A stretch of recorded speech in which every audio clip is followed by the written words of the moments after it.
Sejam bem-vindas todas as trabalhadoras e trabalhadores domésticos de São Paulo. Bem-vindas todas as trabalhadoras e trabalhadores do hogar de São Paulo. Welcome all domestic workers of São Paulo. Estamos iniciando agora mais um programa Domésticas em Ação, aqui na Web Rádio Migrantes, na Missão Paz, em São Paulo. Esse programa é uma colaboração da Web Rádio Migrantes com o Sindicato dos Trabalhadores Domésticos do município de São Paulo. O programa Domésticas em Ação tem o objetivo de conscientizar e informar todas as trabalhadoras domésticas, brasileiras e estrangeiras, sobre seus direitos trabalhistas, sobre os novos direitos conquistados na convenção coletiva da categoria e sobre o sindicato, os eventos que este realiza a favor das trabalhadoras domésticas. Imigrantes ou brasileiras, todas as trabalhadoras domésticas possuem os mesmos direitos. Somos uma mesma categoria, independente da nacionalidade. No programa desta semana, recebemos o Biraci Matildes, administradora, coordenadora do Comitê Técnico de Saúde da População Negra do Estado da Bahia, representante da Secretaria de Saúde no Conselho das Comunidades Negras do Estado da Bahia e participante do Comitê de Estudo sobre Mortalidade Materna na Bahia. Como vai, o Biraci? Seja bem-vindo ao nosso programa.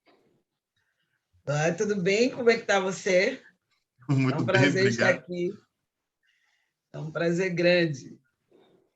E também recebemos Diana Solis Soria de Garcia, diretora do Departamento Doméstica e Imigrante Indígena, aqui do Sindicato dos Trabalhadores Domésticos do município de São Paulo. Como vai, dona Diana? Seja bem-vinda.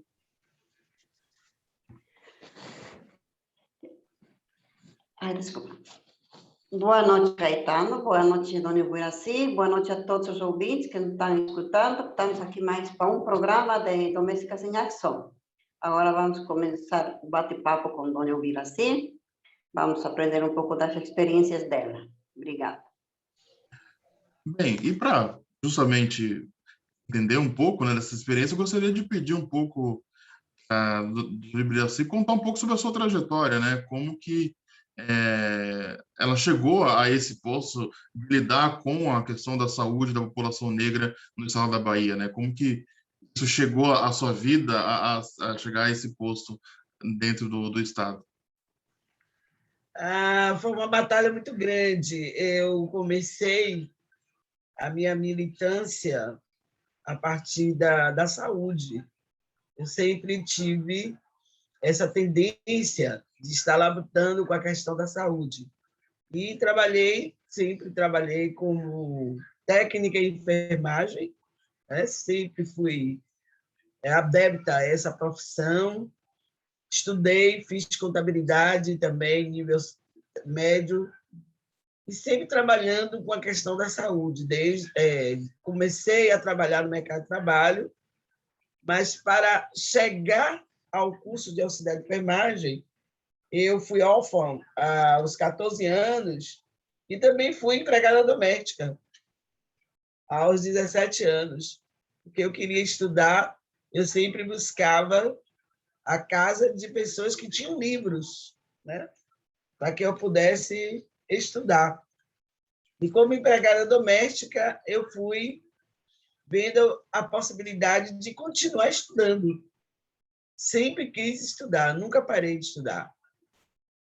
Quando tinha alguma iniciativa por parte das patroas para impedir que eu fosse à escola, eu saía da casa. Eu pedia demissão, porque o meu objetivo maior não era o dinheiro, não era só a sobrevivência, mas sim ter a oportunidade de estudar. Eu sempre gostei muito de estudar. Nesse contexto, nessa busca permanente pelo conhecimento, eu fui trabalhar, depois de formada em técnica de enfermagem, trabalhei em 3 lugares sucessivamente, com o objetivo de estudar, sempre querendo estudar.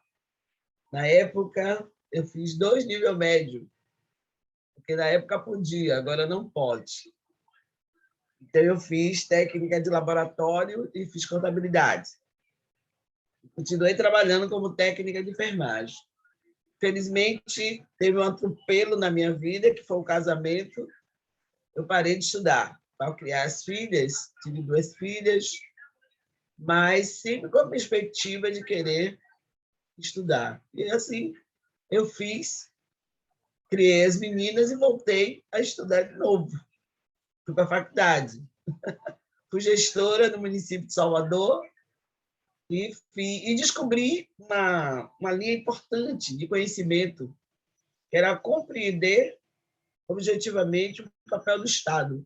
Por isso eu fiz administração, para compreender o papel do Estado. E antes de eu formar em administração, ainda como técnica em enfermagem, eu fundei um sindicato, junto com outras companheiras, o Sindicato de Saúde do Estado da Bahia, como funcionária pública por conta da minha atividade profissional. Em 74, eu entro no Estado para trabalhar na Secretaria de Saúde do Estado da Bahia e fundei o Sindicato de Saúde do Estado, de Trabalhadores de Saúde do Estado da Bahia. Nesse contexto, eu ainda trabalhando em 2, 3 empregos, criando a filha, passei a ter uma família administrada por mim mesma e sozinha resolvi criar minhas filhas sozinha, por entendi que o casamento não era bem o que eu queria, o casamento tinha limitações para os meus objetivos, aí eu preferi morar só com minhas filhas e continuei estudando, fazendo curso médio, de todos os cursos que apareciam na Secretaria de Saúde eu fazia. Nesse contexto, como sindicalista, eu fui convidada e eleita para ser coordenadora do Conselho Municipal de Saúde. Como eu sempre gostei, né, dessa área de saúde pública, e mesmo assim, paralelo a isso, eu sempre fui, objetivamente, trabalhando com a movimentação da sociedade como um elemento fundamental para compreender as mazelas da sociedade, né? Como sindicalista, eu comecei a entender a importância da participação da sociedade civil na construção das políticas públicas. Isso foi me estimulando objetivamente a participar de colegiados na área de saúde. E aí não parei mais. Participava de conferências, coordenava a conferência de saúde e fui. Nesse contexto de conferência, que vai mais adiante, eu conheço o movimento negro.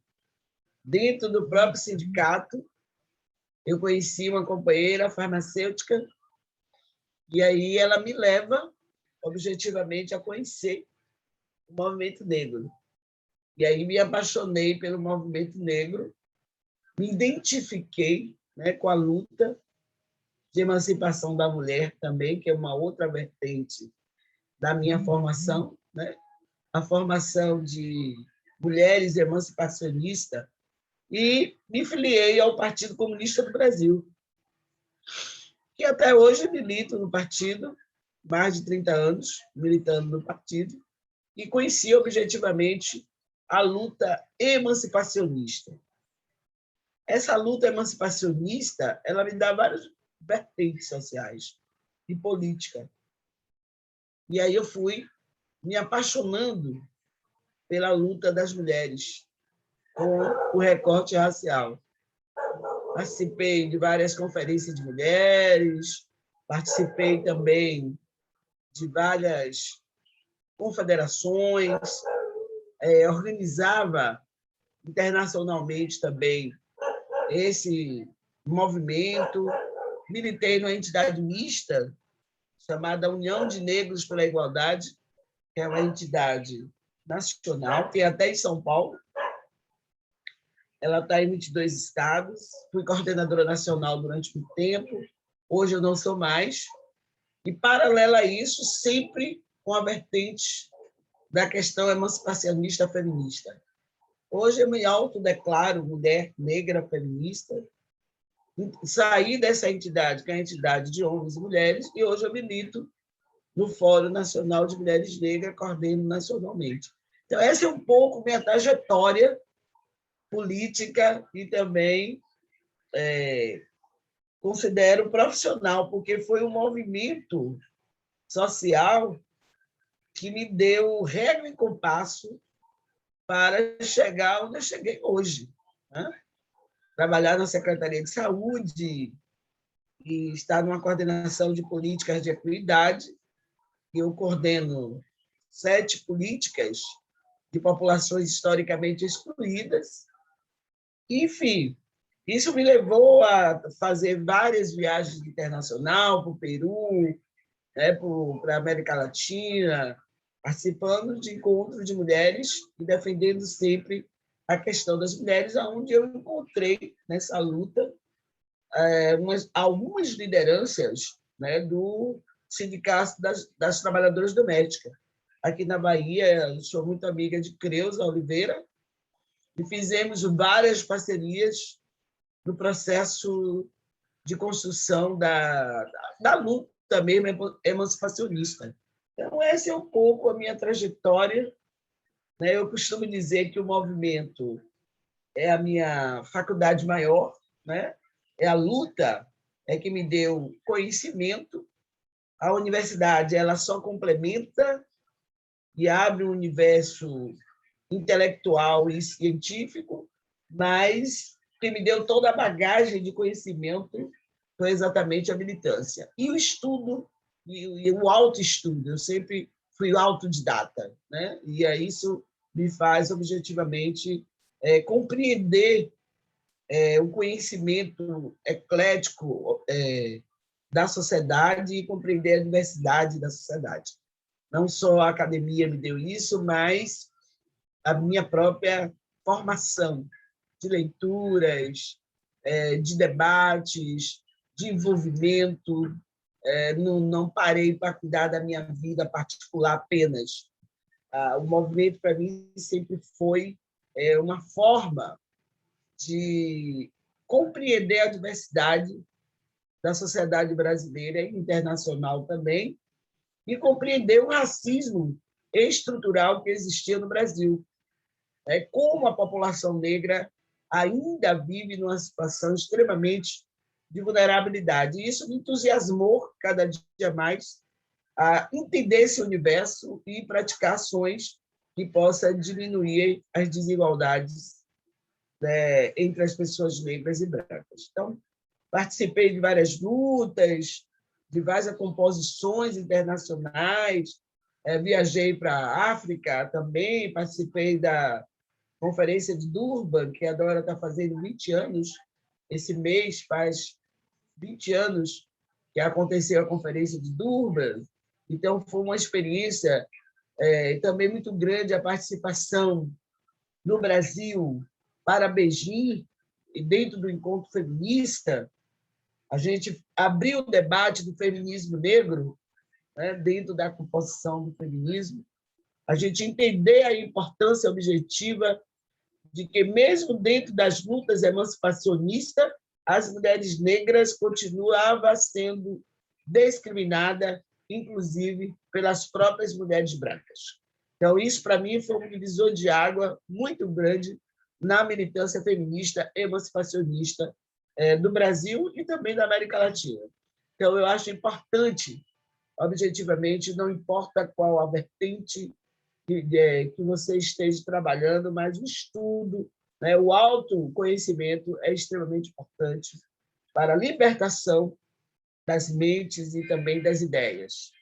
É um pouco isso, a minha trajetória, e hoje eu estou aqui com essa missão que eu considero ancestral de estar implementando a política de saúde da população negra no Brasil, porque eu participei do Conselho Nacional de Saúde e coordenei a Comissão de Política de Saúde da População Negra do Ministério da Saúde, assessorando o Conselho Nacional de Saúde a nível do Brasil. E isso tem feito uma diferença muito grande na minha trajetória e também na implementação dessa política do Estado da Bahia. Então, é isso um pouquinho a minha trajetória para chegar onde eu cheguei. Espero ter contribuído com a gravação de vocês e a expectativa. E que trajetória, eu acho que É uma baita trajetória, parabéns. E eu acho que muito interessante Obrigada. no começo da sua fala, que inclusive é um ponto que a dona Diana também traz nos programas, inclusive no programa passado, como que é importante para a trabalhadora doméstica, que se vê na condição de trabalhadora doméstica, que trabalha como trabalhadora doméstica, primeiro não se sentir inferiorizada por estar nesse trabalho, mas perceber Não, que isso, ser uma trabalhadora doméstica não a impede de estudar, de, se ela tem interesse de fazer uma faculdade, de fazer uma faculdade, de ler, de buscar novos conhecimentos e, inclusive, de buscar a ação política, de buscar o sindicato, de buscar um movimento, de fazer parte da comunidade, né?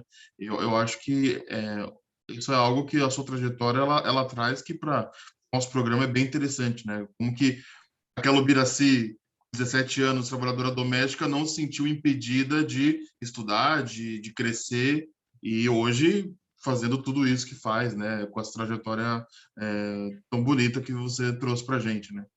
pois é, o trabalho doméstico, ele é um trabalho muito honroso, mas ele não pode ser permanente. Você pode ser trabalhadora doméstica, isso não é desonra para ninguém, né? Você cresce dentro dele quando você tem um objetivo. O que a minha opinião, o emprego doméstico, o trabalho doméstico, ele tem que ser na sua vida uma coisa passageira. Você tem que buscar um objetivo para que você possa criar outras expectativas de vida para poder sobreviver, né? Então, eu acho que a gente tem que continuar buscando a nossa liberdade, não só intelectual, mas a nossa liberdade de ação, objetivamente. Com toda a honraria que tem o trabalho doméstico, mas ela não pode ser a finalidade, principalmente das mulheres negras, né? Tem que ser um processo transitório na vida das mulheres negras, né?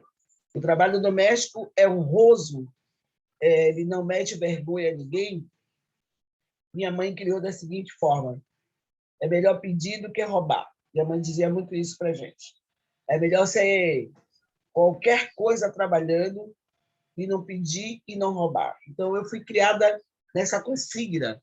Todo trabalho, para mim, ele é muito honesto.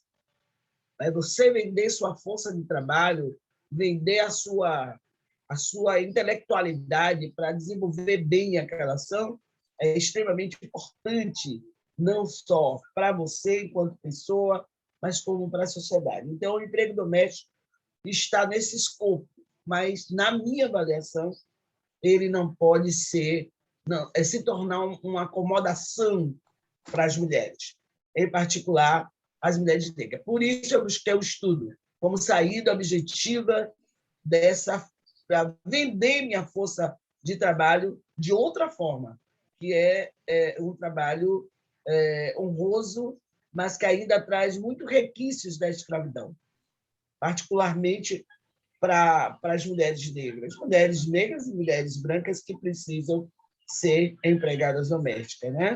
Então, eu considero essa força de trabalho uma transição para a libertação das mulheres no mercado de trabalho, né? Eu acho que é importante a gente, nos países desenvolvidos, a maioria deles não tem emprego doméstico, né?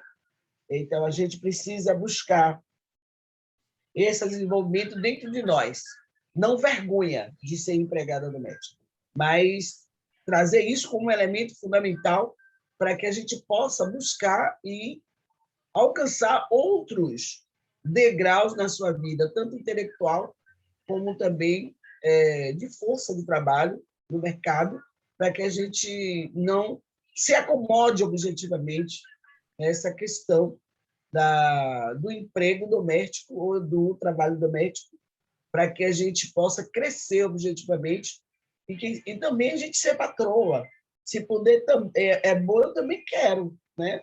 Poder é bom, eu também quero. Então, se eu quero ser uma pessoa capaz de se influenciar, eu busco poder. Eu não posso me acomodar pela honraria que é a venda da minha força de trabalho, qualquer que seja a força de trabalho.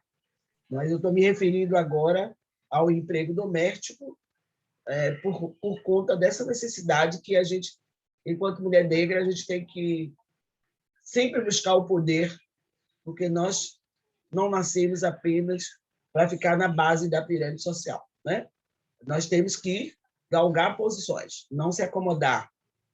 E o estudo é a libertação, né? É a grande arma para a nossa libertação. Em outros momentos, eu defendi a luta armada, mas hoje eu defendo a luta pelo conhecimento. A luta pelo conhecimento ele é fundamental, né? E tem momentos importantes que a luta ainda é importante, a luta armada, mas eu acho que a luta pelo conhecimento, o debate de ideias, ainda é um elemento fundamental para a libertação de toda a sociedade. Saber viver na democracia, debater as ideias, para mim é fundamental.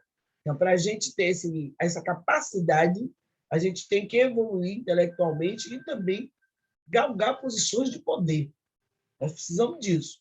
Nós precisamos ocupar o poder. Nós, negros, precisamos ocupar o poder. E é isso que eu busco, ensinar às próximas gerações que a gente não pode se acomodar.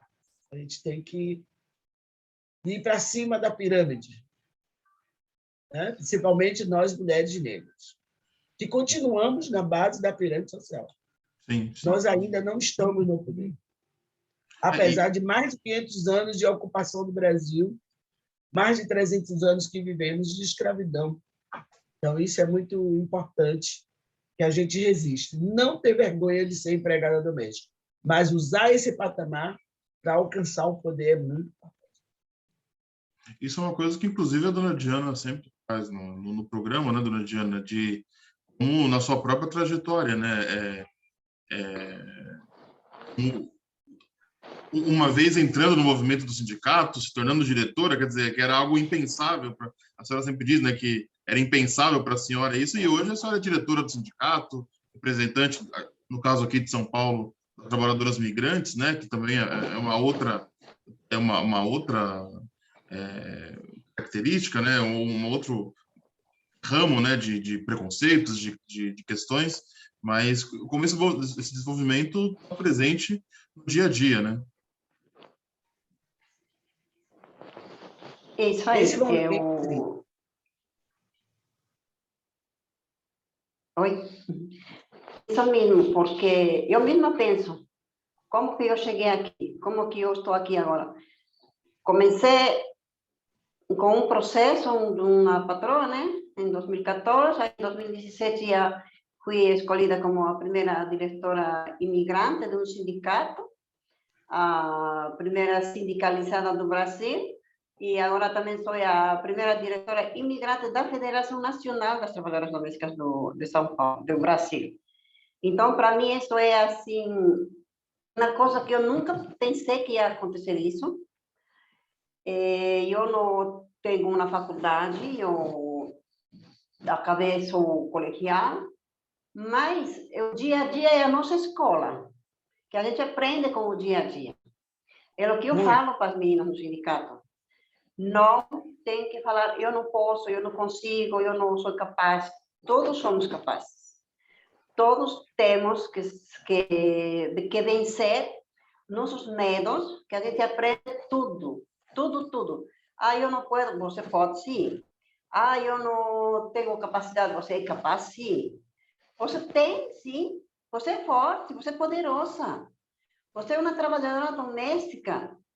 Tem que se sentir orgulho de ser trabalhadora doméstica. E aí, como a dona Elvira se fala, a trabalhadora doméstica, eu sempre também falo, ela tem que ser só temporário. Elas têm que estudar. Elas têm que ser, como posso falar, entender um pouco mais de cultura. Muitas alunas que são, inclusive, analfabetas, semi-analfabetas, e ficam aí no trabalho doméstico, ano tras ano, e ficam nessa mesmice. Não, as coisas mudaram agora. A vida é diferente, não é mais como os anos de antes. que a gente abaixava a cabeça, não podia ler, não podia escrever, não podia fazer nada, que a patroa não deixava. Mas aí o exemplo da dona Elviraci, ela largava o trabalho porque ela não aceitava que não deixem ela estudar. Está certa. Por quê? Porque ela tem personalidade. Ela tinha um objetivo na vida dela, de estudar, de ser alguém na vida. O trabalho doméstico não deixou ela para baixo. Isso ajudou a ela a estudar mais. O objetivo dela foi superar, crescer na vida, para poder mostrar para as pessoas, olha onde está agora. A vereadora também, que a gente fez entrevista a semana passada, ela também foi uma trabalhadora doméstica. Olha onde está ela agora, é uma vereadora, foi o que eu falei. Quem sabe aqui no futuro ela é uma presidenta do Brasil, no Senado, no Congresso. Então, trabalho doméstico é um trabalho digno e honrado como qualquer outro trabalho. Nunca tenha vergonha de que você é uma trabalhadora doméstica. Ah, as patroas humilham, sim, mas não deixa. Hoje em dia você não pode deixar, você tem que falar, você tem que reclamar, porque elas têm dinheiro, sim, elas precisam da gente, sim, e nós também precisamos dela. Então tem que ter uma convivência mútua, de carinho e de respeito. Você me paga direitinho, eu trabalho direitinho, entendeu? Porque o sindicato sempre defende. Agora, se a empregada fez uma coisa que está errada, o sindicato também fala, não, você está errada. Que nosso sindicato não aceita que a empregada também erre, sabendo que ela está errando e a patroa está falando a verdade. Então, o sindicato tem que ser parcial com ambos lados. Não é porque patroa, a gente vai tirar o dinheiro dela, ou vai falar que isso, que aquilo outro, não, tem que ser igual. Se a patroa é direitinho, a empregada também tem que andar direitinho, tem que cumprir com suas obrigações. Todos temos obrigações e deveres. Então, a trabalhadora doméstica, eu sempre falo, estudem, se atualizem, a vida não é mais como antes. Eu mesma estou aprendendo tanta coisa. Acabei de fazer 60 anos. Não, como já falei, não tenho uma faculdade, mas a vida é nossa faculdade. O dia a dia é nossa faculdade. A gente vê tantas coisas erradas que estão acontecendo. As trabalhadoras domésticas negras são escravizadas porque elas têm algumas que elas mesmas têm preconceito por elas mesmas. Eu não aceito que elas pensem desse jeito.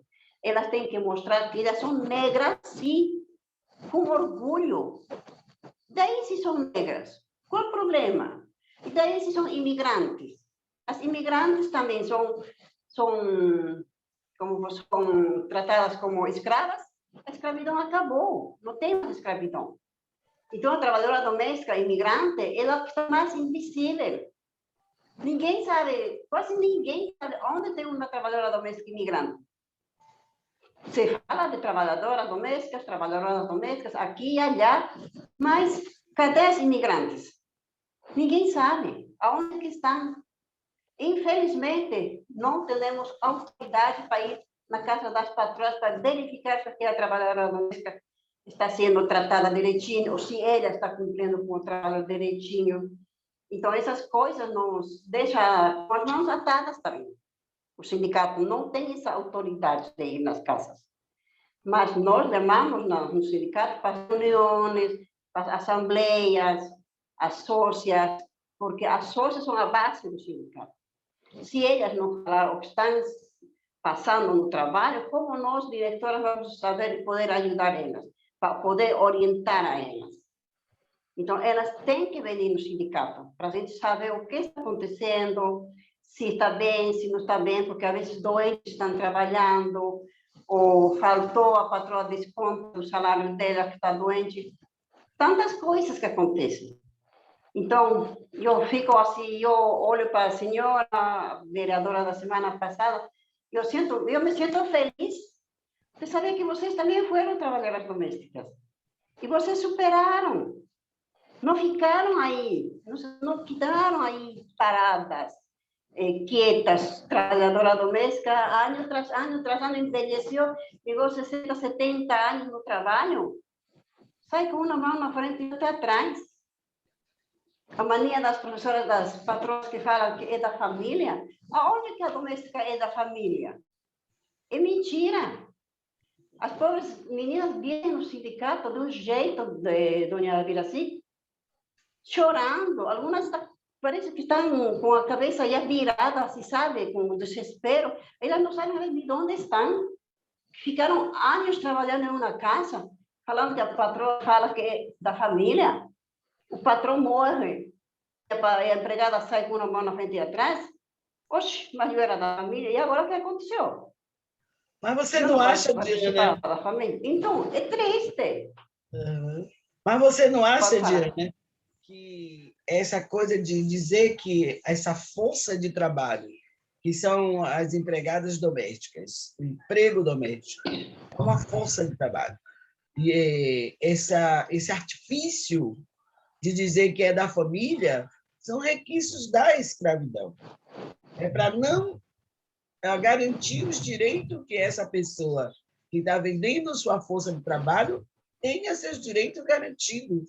É uma categoria que até hoje ainda não tem seus direitos trabalhistas garantidos como os demais.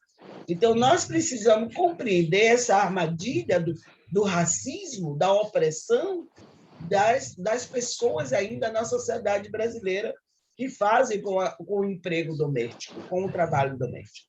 Então, eu entendo que essa acomodação de algumas trabalhadoras é exatamente essa timidez que as pessoas e as mulheres negras têm, ainda são requisitos da escravidão, né?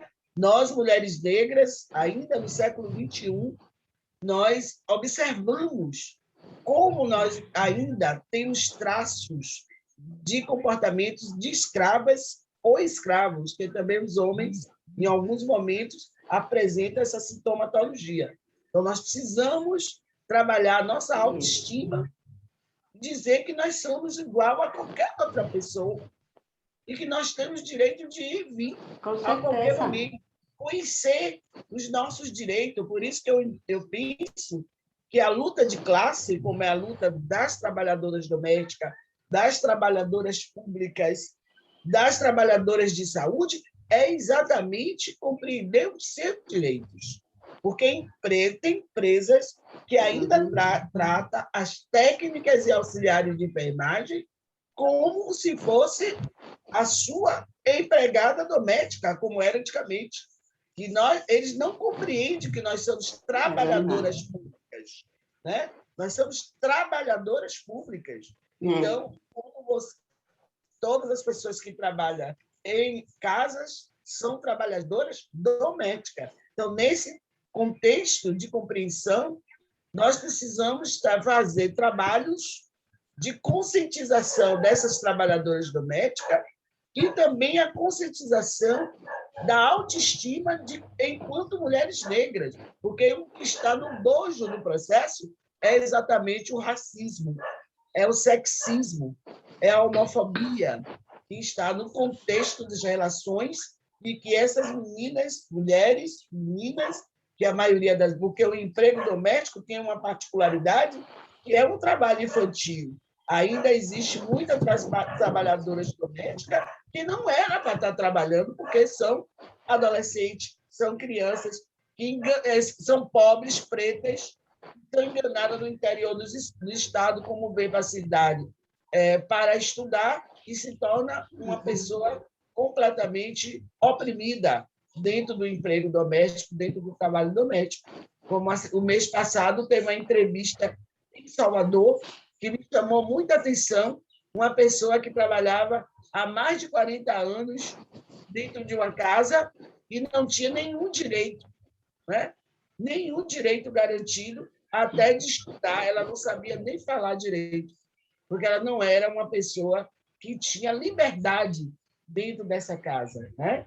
Então, é importante que esse trabalho que a federação faz, justamente para não só o trabalho e a luta de classe, mas também a luta da emancipação da mulher e também a luta contra o racismo. Porque mais de 80% da população trabalhadora doméstica no Brasil ainda são negros. E eu acho Então, que isso isso é importante que seja entrelaçado essas, essas categorias, né? Então, eu eu acho acho que importante. justamente esse é um ponto interessante, porque às vezes a gente vê essas categorias como coisas separadas, mas a trabalhadora doméstica é um setor da sociedade onde todas as categorias elas se misturam Exatamente. e a opressão fica muito maior. Quer dizer, a gente está lidando. Quem é a trabalhadora doméstica? É a mulher, ela é negra e trabalhadora doméstica. Ou ela é mulher, migrante, e daí migrante tanto no sentido da pessoa que veio de um outro país, mas também migrante de muitas mulheres que vieram do Exatamente. Nordeste, do Norte ou do interior do país para trabalhar nas grandes capitais. E negra ou imigrante de outra nacionalidade, indígena, quer dizer, tudo isso se mistura, então, que é que hoje tem essa palavra bonita da interseccionalidade, né, que parece um termo que pode parecer muito difícil, mas é isso, é quando todas essas camadas se misturam, então é uma pessoa que sofre do preconceito do trabalho, do machismo, do racismo, da xenofobia, que é o preconceito contra o imigrante, né? Então, tudo isso se mistura dentro de uma mesma categoria e isso tem reflexos importantíssimos, né? Com certeza. E essa é a grande estratégia de você, enquanto trabalhadora e trabalhador, que o emprego doméstico não tem só mulher, tem alguns homens também, que são também explorados, são contratados para uma função e terminam fazendo todas as funções, né? É o faz tudo, como diz aqui na Bahia, dentro de casa. Então, a gente precisa ter umas mentes bem atentas para essa armadilha do racismo estrutural, né? A interseccionalidade, ela vem como um termo acadêmico justamente para a gente entender a armadilha do racismo, do sexismo, da homofobia, da xenofobia. Então, nós negras sempre fomos tratadas como imigrantes, mesmo que a gente nasça no Brasil, ou na Bahia, ou em São Paulo, mas a gente tem o mesmo tratamento de uma pessoa negra que vem de outro país, ou de outro território qualquer, no mesmo Brasil. Então, nós somos tratadas como imigrantes no próprio Brasil. Né? Se a gente sai de uma região para outra, com 14 anos, com 13 anos, para sobreviver, né? Porque somos filha de uma família pobre, nordestina, né? E a gente conseguiu construir o país desde o século XIV, mas a gente continua sendo imigrante do nosso próprio país. Essa é uma questão muito séria, que nós precisamos debater com seriedade, porque a gente precisa ser respeitada como brasileiras, como manda a Constituição do Brasil. Todos nós temos direitos garantidos pela Constituição de 88, não importa a função que você esteja tendo. Como cidadã brasileira, você tem direitos garantidos para que você possa objetivamente viver como cidadã, porque você paga imposto, tudo que você compra, você paga imposto. E esses impostos é para a educação, para a saúde, por isso são direitos que a gente não pode abrir mão. A defesa do Sistema Único de Saúde, a defesa da escola pública de qualidade, a defesa da habitação são elementos fundamentais que todas nós, do emprego doméstico ao trabalho doméstico, qualquer que seja a nossa ação enquanto mulher, nós devemos ter como elemento fundamental para a nossa emancipação. É importante a gente saber fazer a interlocução das armadilhas que colocaram a gente para a gente fazer uma luta interseccional para que a gente possa trabalhar objetivamente a nossa libertação. E pensando um pouco justamente sobre essa questão da interseccionalidade, né, como esses conceitos, essas opressões, elas se misturam, eu queria que, dona Bressa, que a senhora falasse um pouco sobre como que é importante ter políticas públicas destinadas especificamente à população negra e para a população de mulheres negras, né? Quer dizer, quando a gente pensa em saúde, a gente já pensa, todo mundo fica doente igual, todo mundo sofre as mesmas coisas, então para que ter diferenças, né? Mas por que é importante, então, ter políticas públicas para a população negra, né? Quer dizer, as mulheres negras? Eu dei aula hoje com esse tema para gestores e trabalhadores e estudantes. E o tema foi esse, o histórico, para eles entenderem por que o SUS, a Lei 8080, ela não consegue objetivamente diminuir as iniquidades, já que todas as pessoas... Porque começou com um conceito errado, distorcido de saúde. Saúde é um completo bem-estar físico, social, mental e econômico. Se você não tiver esses elementos bem orquestrados, você não tem saúde. Você não pode ter saúde mental se você está devendo a todo mundo. Se você não tem dinheiro para comprar comida para seus filhos e até mesmo para se alimentar. Se você não tem dinheiro para pagar suas contas, você não dorme. A primeira coisa que você vai ter é a depressão, né? Você vai ficar com insônia. Então, isso é importante, que o elemento econômico seja um elemento para a gente detectar a deficiência que a gente tem em função disso, né? Uma pessoa que saiu da senzala e foi para a periferia das grandes cidades, que é o caso da população negra, ela não pode ser tratada da mesma forma que uma pessoa branca, mesmo pobre, mesmo que tenha sido escravizada, como foi o caso dos italianos, dos europeus que foram escravizados. Os italianos foram escravizados, né? Teve escravidão no Brasil de italianos, mas o Brasil e todo o universo fez reparação para essa população, para os europeus que vieram, os imigrantes que trabalharam de forma escrava. Teve reparação. Mas para a população negra que veio da África, ela não teve reparação. Ela não teve reparação. Nem o Estado brasileiro, nem as Américas, nem a Europa não fez reparação para essa população negra. Aí está a diferença. Por isso nós temos necessidade de ter um SUS que é para todos os brasileiros, mas que ele tem que ter integralidade, intersetorialidade e tem que ter equidade. Por que ele tem que ter equidade como sua diretriz? Porque nós não somos iguais. As diferenças entre nós, ela é gritante. Uma pessoa que saiu da senzala e que se formou à periferia das grandes cidades, as favelas, que não tem água potável, não tem esgoto, não tem alimento todos os dias, ela não pode ter uma boa saúde. Ela não tem uma boa saúde. Então, saúde não é doença. Doença é iniquidade. É a ausência do tratamento desigual para tornar aquela pessoa igual. Nós não somos iguais porque a gente não tem os mesmos oportunidades que tem a pessoa branca. Né?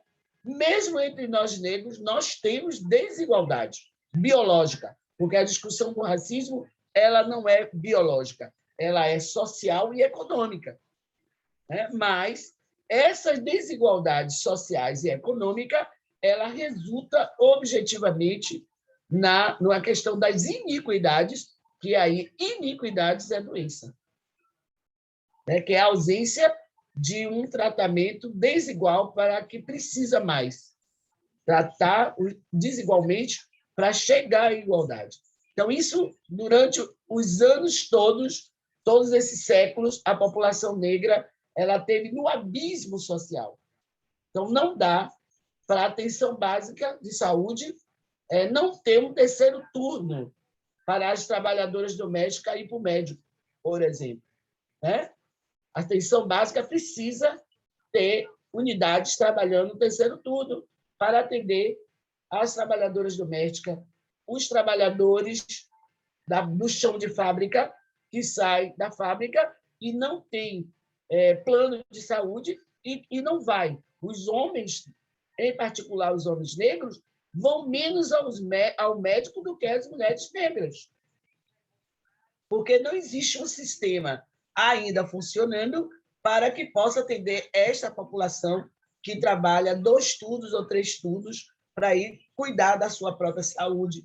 No caso da mulher, fazer seu preventivo, fazer seus exames, fazer seus exames de rotina para fazer a prevenção da sua saúde. Os homens, a mesma coisa. Então, por isso que é necessário a política de saúde da população negra, da população LGBT, da população em situação de rua, que são as políticas de equidade. Tratar os diferentes de forma diferente para chegar à igualdade, para que não se torne a iniquidade, a ausência disso, não se torne doença. E aí, sim, é a dor no estômago, é a dor da cabeça, é a depressão, é a obesidade, né? E tantas outras comorbidades, é a hipertensão, a diabetes. Então, como o requinte da escravidão deixou algumas anomalias genéticas, segundo a doutora Fátima Oliveira, a doença falciforme, por exemplo, é uma anomalia genética, que, segundo os estudiosos, foi a deformação da hemoglobina de ser redonda para formato de foice. Isso por quê? Devido à mudança que houve da África para os demais continentes, houve essa deformação genética nas hemoglobinas da população que veio desse território africano. Então, isso se tornou algumas anomalias hematológicas. Entre elas, tem a doença falciforme, que é uma doença prevalente da população negra. Idem com a hipertensão, idem com a diabetes, idem com a obesidade. E a questão do glaucoma, a questão da doença falciforme, como eu já falei, isso são anomalias genéticas prevalentes da população negra. Isso não significa dizer que as pessoas não negras, brasileiras ou não têm essas doenças, mas a prevalência, a incidência é mais na população negra em função dessas anomalias que foi provocada pelo tráfico transatlântico. Os estudos já mostraram isso. Então, é importante que a gente entenda a importância. E o SUS é uma política tão completa, tão importante, que nós, como construímos o SUS, eu participei efetivamente dessa discussão, eu já era profissional de saúde, já era sindicalista na época, e a gente lutou, as militantes mulheres negras, desde 1984, a gente luta para a implantação dessa política e mostrando objetivamente a necessidade de você ter políticas, né? Foi um movimento de mulheres negras que levantou, inclusive por conta dessa necessidade das doenças sexualmente transmissíveis, da sua sexualidade. A gente precisava ter uma assistência diferenciada para conseguir os nossos tratamentos e ter nossa autonomia sobre o nosso corpo. Então, isso é por isso que nós lutamos para ter a política de saúde da população negra e lutamos ainda para a implementação da política de saúde da população negra, porque a universidade é pautada em argumentos eurocentrados, os referenciais teóricos que nós aprendemos na universidade é todo voltado por eurocentrismo e a gente não aprende na universidade essas questões que a gente agora pesquisa, que a gente agora defende, que a gente agora aponta dentro da medicina e dentro do sistema de saúde. Então, por isso existe a política de saúde da população negra e tantas outras políticas. Essa política de saúde da população negra, a luta pela política de saúde da população negra, deu origem a outras políticas de populações historicamente excluídas, como é a questão da LGBT, por causa da homofobia, a questão da população em situação de rua, por conta da exclusão social, a população indígena, né? São políticas que vieram neste contexto do movimento antirracista e socialista. E eu acho que para os nossos ouvintes, né? Tipo, mas isso não... Esse papo é distante, né? Na verdade, não. É como falou, a dona Biraci falou e a dona Dina também falou, né? No começo da fala. Trabalhadoras domésticas são quem? São mulheres negras, são mulheres migrantes, são mais 80% são mulheres negras. Quer dizer, se o Estado e são mulheres negras pobres e precisam do serviço público de saúde. O serviço público de saúde não tem um serviço público destinado para a população negra e que não entende a saúde da população negra.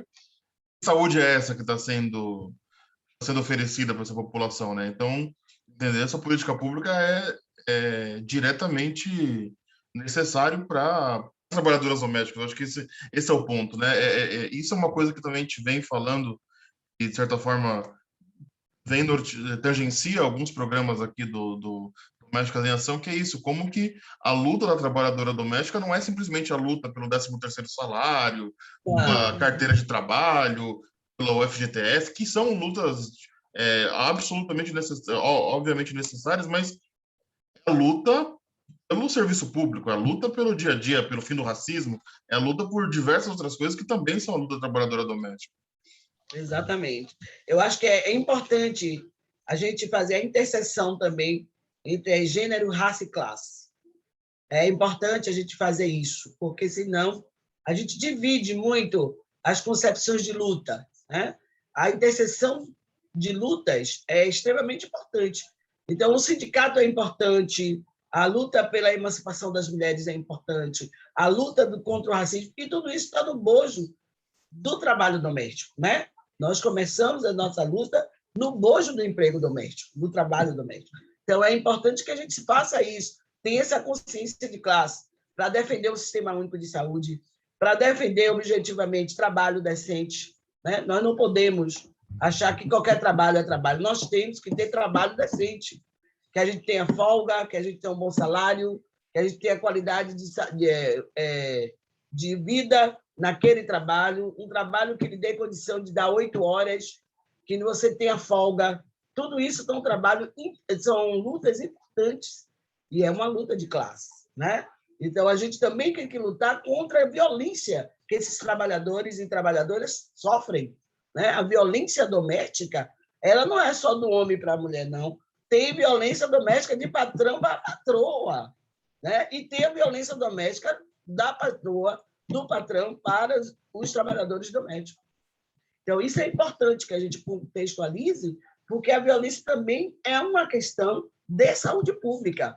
Um índice alto de violência que sofre esses trabalhadores e essas trabalhadoras é muito grande. E elas todas, a maioria, 80% são mulheres e negras. Então, nós precisamos ter esse olhar, né? E esse conteúdo, inclusive, para levantar a autoestima daquelas que não têm, para ela vir para a luta, né? Para ela vir para a luta. Não dá para dizer, é assim mesmo, é minha sorte, eu não sei ler, né? Eu não aprendi a ler, né? À toa que nós temos aí a grande ajuda de Paulo Freire, né? Nunca é tarde para se aprender. Paulo Freire pegou uma ação que é a alfabetização de adultos, né? E muitas das trabalhadoras domésticas, ela fica o tempo todo estudando, tem muita que estuda e não aprende porque ela não foi examinada. Às vezes, ela tem um retardamento mental mesmo, dificuldade de aprendizado, mas ela não teve a oportunidade. A ausência de saúde, a falta de saúde mental, de acompanhamento dessa mulher, porque ela era pobre, morava na periferia, foi ser trabalhadora doméstica, mas ela traz um retardo, uma dificuldade objetiva de estudo, que é por conta do sofrimento, às vezes causa de parto, essas coisas todas. Então, se ela tiver um sistema de saúde de qualidade, ela vai detectar e vai fazer um tratamento para que seu aprendizado seja mais eficaz. Então, esse quadro da trabalhadora doméstica que foi tirada do cárcere, ela tinha vertiginosamente um traço de retardamento mental por conta da condição de vida que ela levava. Então, é importante a saúde mental dessas mulheres. É uma coisa que leva a suicídio, leva a tristeza, que é a depressão. A importância da saúde, para mim, é fundamental. Sim. Infelizmente, a gente tem que... Estamos caminhando ao final do nosso programa, da nossa conversa. Eu gostaria de agradecer muito a presença da Dona Ibiraci. Eu acho que foi um ótimo programa, foi tanto pela trajetória, mas pelas falas, eu acho que muito bom mesmo. E, como sempre, eu gostaria de passar por uma palavra final, uma mensagem final para os nossos ouvintes aqui para o Ibiraci. Então, novamente, obrigado e a palavra é toda sua. Se deixar, eu falo o tempo todo, viu? Eu falo... Eu tenho hora que eu digo assim, eu puxei um pouco aos grandes... e é uma forma também da gente se colocar e se falar muito. Por isso eu preciso que alguém me controle. Porque eu falo muito. Mas fique à vontade. Pode passar para a Diana, que eu também hoje estou meio gripada, tenho que parar de falar para não ficar com a garganta. Já dei aula 2 vezes hoje. Mas, Dona Diana, então, uma palavra final para os nossos ouvintes? Bom, ouvir assim, nossa, foi assim, uma aula. Eu ia ter aula, agora tem outra aula. Maravilhosas suas palavras, muito interessantes. A sua força de coragem para continuar estudando, mesmo sendo uma empregada doméstica, né? Esse é um exemplo muito grande. E para todas as trabalhadoras domésticas que nos estão escutando, né? Para elas se inspirar nessa mulher forte, negra, corajosa, né? E para elas ver que elas também podem, sim. Elas podem estudar, elas podem fazer o que elas quiserem da vida delas. Elas são livres de fazer o que elas quiserem. Que não tem homem que segure elas, porque o homem não manda na mulher. Quando uma pessoa na casa, é para ter uma divisão de carinho, de amor, de compreensão, de desafios juntos, né? E não falar, eu mando em você porque você é minha mulher. Não existe isso. Então, a trabalhadora doméstica tem que colocar isso na sua cabeça, que ela pode, ela consegue, ela é forte, sim. Então, essa é a minha mensagem para elas. Não se quedem só como trabalhadoras domésticas. Estudem, se atualizem, que o mundo está evoluindo e muito, muito, muito. A tecnologia está a 1000 por hora. Nossos netos parece que já nascem dentro da internet. É incrível. Eu estou aprendendo essas coisas aí ainda, mas os netos, os filhos estão vindo agora, estão dentro da internet, eles sabem tudo. Maravilhoso. Então, não é porque a gente já está velha que a gente não vai aprender, não. A gente pode aprender, sim. Pode. Então, Dona Elvira, assim, muito obrigada. Suas falas foram muito importantes, muito interessantes. E a senhora é um exemplo de vida, viu? Muito obrigada. Que Deus a bendiga e abençoe sempre, tá bom? Beijo no seu coração. Eu que agradeço, Diana, porque você ter me dado essa oportunidade para eu estar falando para essa categoria gloriosa, que são as trabalhadoras domésticas do Brasil. E eu acredito que essa sabedoria ancestral que essas trabalhadoras traz para a gente nos dá essa força. Porque o lugar de mulher, se ela quiser ser empregada doméstica a vida toda, é um direito dela ser, né? Então, é o lugar da mulher onde ela quiser ficar, né? Onde ela se sente bem, onde ela é feliz. Eu acho que o mais importante é a liberdade, é a felicidade, é o direito de ir e vir. Então, eu quero finalizar dizendo que eu acho que essa parceria é fundamental entre nós, trabalhadoras da saúde, com vocês, para estar na defesa do Sistema Único de Saúde, que está sendo aí sucateado por esse governo nefasto que nós estamos no Brasil, e a gente precisa defender um direito que é nosso, que é a saúde de qualidade, a educação de qualidade para toda a nossa população. Então, a luta das trabalhadoras domésticas é a luta de todas nós. E é esse dever cívico que nós temos de estar aquilombando, se juntando, para que a gente possa ter força para brigar contra os opressores, que aí sim a luta é fundamental para que a gente possa continuar vivendo com liberdade. A gente não pode permitir retrocesso. Não podemos permitir perda de direito. Então, nós precisamos continuar unidas, enquanto imigrantes, enquanto mulher negra, enquanto trabalhadora doméstica, enquanto trabalhadora pública, enquanto mulher negra, enquanto mulher, porque a luta antirracista não é um dever só da população negra, é também da população branca, que ela contém privilégios e muitas vezes não quer abrir mão do privilégio. Então, a gente tem que trazer os nossos parceiros brancos, pessoas que pensam igual a gente, mas que se autodeclara branco, para estarmos emanados nessa luta por uma sociedade mais justa, mais igualitária, mais socialista, verdadeiramente. Eu acredito nisso e é a minha força motriz para poder continuar na luta permanentemente. Né? E um abraço, Diana, muita força, solidariedade sempre nós temos que ter entre nós para a gente continuar respeitando uma a outra e buscando o respeito para nós, enquanto mulher preta, trabalhadora, imigrante, seja lá o lugar que a gente esteja. Foi um prazer, viu, Diana? Me conhecer e manter essa parceria à sua disposição, né? Com e a nossa certeza. ancestralidade, oxalá, pelo dia de hoje, que nos proteja, nos dê paz, que a gente está vivendo uma verdadeira guerra, né? Queimada, a droga, a doença da Covid, o negacionismo. Então, nós precisamos estar juntas e fortes para combater tudo isso e sairmos vitoriosas. Eu acredito nisso. Muita paz para você. Com certeza. Boa noite. Obrigada, Caetano. Obrigada a todos os ouvintes. Até a próxima semana. Beijo. Muito obrigado a todos e até a próxima semana, então. Até mais. Tchau, tchau.